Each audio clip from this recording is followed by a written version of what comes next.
justement avec votre coach, consulter, revenir d'une blessure ou revenir même blessé en disant voilà coach, le kiné m'a dit que j'avais un problème à l'épaule, comme j'ai un problème à l'épaule, je serai très limité niveau mobilité, qu'est-ce que tu peux proposer, etc.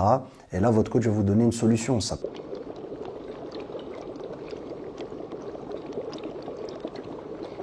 Bonjour à tous et welcome au MMA Secret Lab. Ça fait longtemps qu'on ne s'est pas vu, ça fait longtemps que j'ai pas tourné de vidéo, j'étais très occupé par mes projets personnels, mais on reprend tout de suite, immédiatement, les vidéos techniques qui vont arriver dans les semaines qui suivent. Très prochainement, il va y avoir beaucoup de vidéos que je vais tourner, beaucoup de sujets très intéressants. Mais avant de commencer, comme la tradition le veut, abonnez-vous à la chaîne, activez la cloche de notification. Et ensuite, on va passer immédiatement à la vidéo du jour. Donc, je vais juste vous donner un petit extrait tout bref. Donc, on va parler des blessures. Les blessures, comment elles arrivent, comment les éviter et aussi comment continuer à s'entraîner de manière optimale sans aggraver sa blessure et en continuant à travailler sur d'autres paramètres. Donc, on va voir ça tout de suite, immédiatement.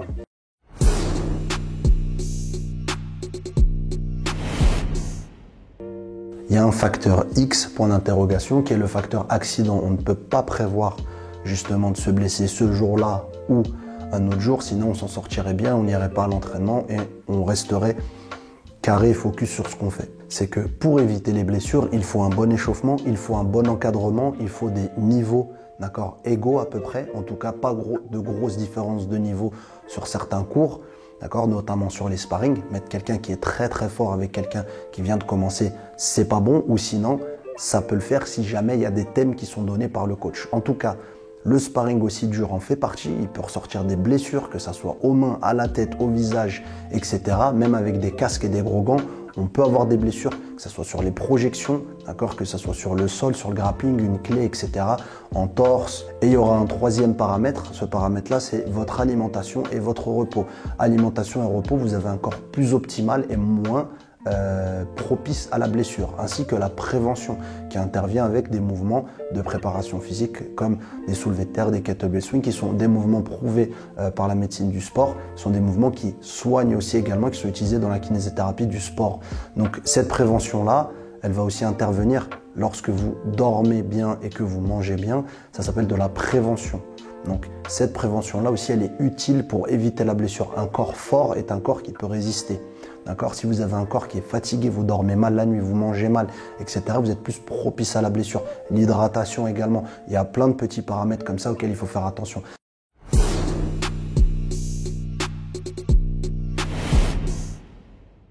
Donc pour commencer, les blessures, sachez que ça arrive à n'importe qui, quel que soit votre niveau, débutant, intermédiaire, professionnel, compétiteur, etc. Les blessures, elles interviennent à l'entraînement. On parlera que des blessures d'entraînement, on ne parlera pas des blessures à l'extérieur. On parlera que des blessures qui surviennent à l'entraînement. Donc les blessures qui interviennent à l'entraînement, il y en a deux types. Il y a blessures graves et blessures bénignes. Donc on va commencer d'abord par les blessures bénignes. Donc déjà, la première chose à savoir, c'est que quand vous vous blessez à l'entraînement, la première chose à mettre en place, c'est un diagnostic sur une blessure bénigne. Même si elle est bénigne, vous pouvez penser qu'elle n'est pas si grave que ça et avec le temps, elle peut s'aggraver ou en continuant votre pratique, elle peut s'aggraver. La première chose à faire lorsque, par exemple, je vous donne un exemple, je me fais une entorse au niveau du doigt, ça me fait mal, je ne peux pas continuer à boxer, qu'est-ce que je dois faire? Immédiatement, la première chose à faire, donc quelle que soit la blessure, la partie du corps, c'est se stopper à l'entraînement et informer votre entraîneur. Donc partir sur de la communication. Donc faire diagnostiquer sa blessure par un professionnel de la santé. Donc on peut aller voir un médecin du sport, on peut aller voir un kiné, un ostéo, si c'est par exemple mes cervicales, je vais aller voir un ostéo et voir s'il faut faire des imageries médicales, radio ou échographie et ensuite à partir de là voir si la blessure est bénigne, donc peut être soignée assez vite, donc nécessite peu de récupération, une toute petite partie de récupération et après on peut repartir, ou si votre blessure est plus grave que vous ne le pensez. Ça n'est pas forcément lié à la douleur. Oui, effectivement, quand la douleur est très aiguë, on peut penser tout de suite à une blessure très grave, mais des fois on peut avoir une petite blessure qui fait pas forcément mal, mais en fait qui est grave. Donc ça, c'était pour les blessures bénignes. Donc les blessures bénignes, faites très attention. Des fois, vous pensez que ces blessures sont un peu, entre guillemets, légères, donc je peux continuer l'entraînement. La recommandation que je vous donne, c'est tout de suite parlez-en à votre coach. Je me suis fait mal, qu'est-ce que je fais? Votre coach va vous donner l'indication d'arrêter de vous entraîner, de prendre un temps de récupération et de voir si la douleur augmente ou non. Si la douleur se rabaisse, si c'était plus de peur que de mal, et essayer de trouver un processus immédiatement pour éviter d'aller sur cette blessure. D'accord? Si je me suis fait mal à la nuque, je ne vais pas continuer mon sparring de lutte parce que je risque d'aggraver ma blessure ou je risque encore plus de me faire du mal. Et pour quelque chose de bénin, ça peut se transformer en grave si on ne gère pas la proportion de cette blessure.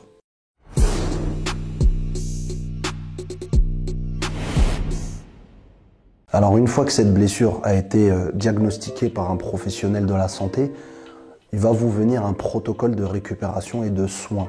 Donc le protocole de soins va dépendre de peut-être vos séances chez le kiné, chez l'ostéo, etc.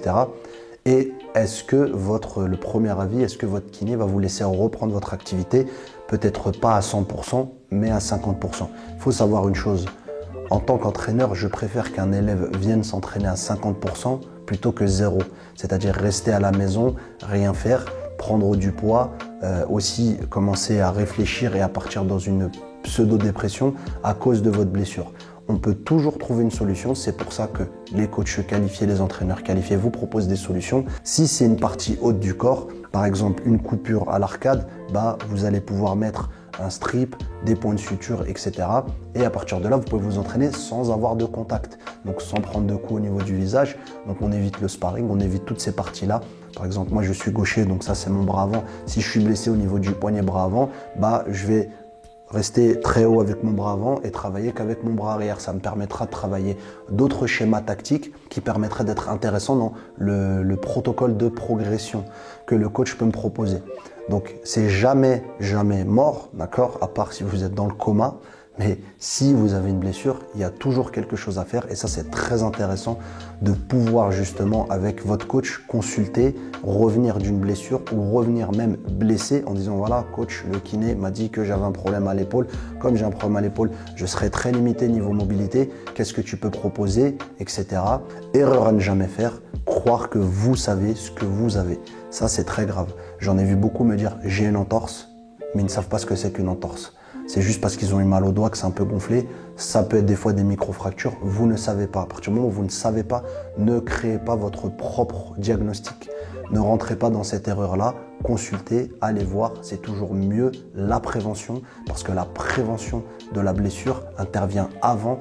Pendant la blessure, le diagnostic intervient pendant et après, on a l'après-blessure qui est le travail justement où l'on doit s'entraîner de manière optimale pour éviter d'aggraver notre blessure, pour la soigner en même temps qu'il est possible de s'entraîner.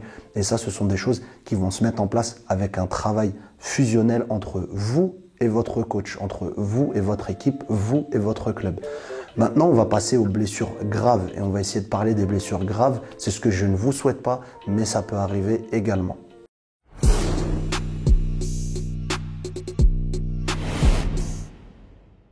Alors, une blessure grave, qu'est-ce que c'est?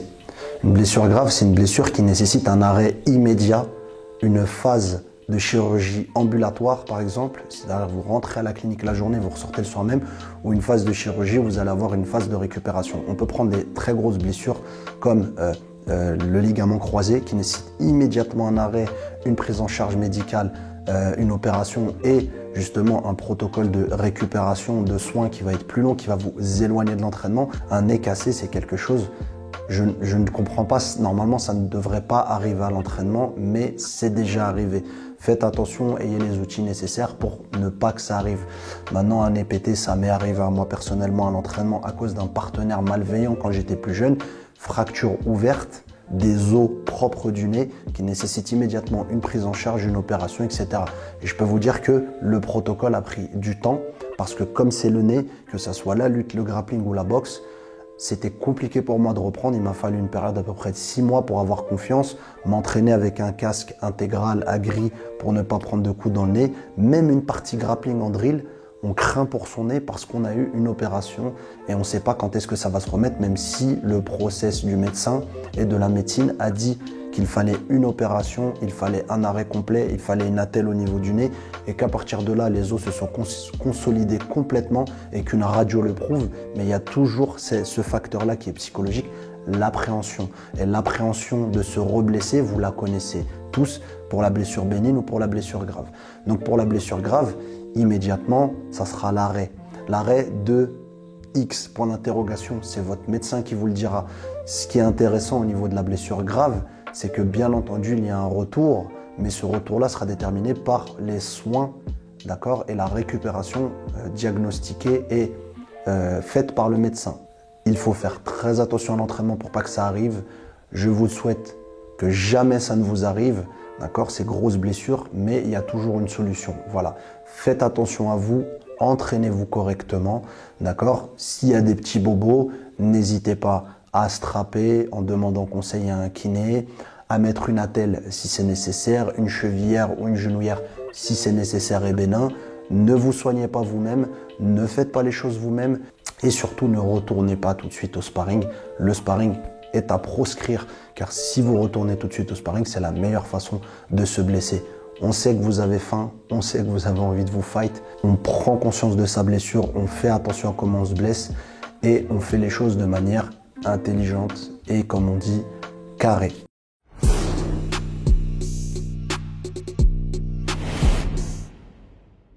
Merci à vous tous, cette vidéo touche à sa fin, je vous dis à très bientôt, on va se revoir très vite, on va tourner des vidéos techniques cette semaine et les semaines à venir qu'on va poster, on va essayer de doubler le nombre de vidéos par semaine, on va essayer de vous donner du contenu de qualité comme je le fais toujours et faire venir des partenaires de qualité, je vous en dis pas plus, on se dit à très bientôt au MMA Secret Lab et merci à vous.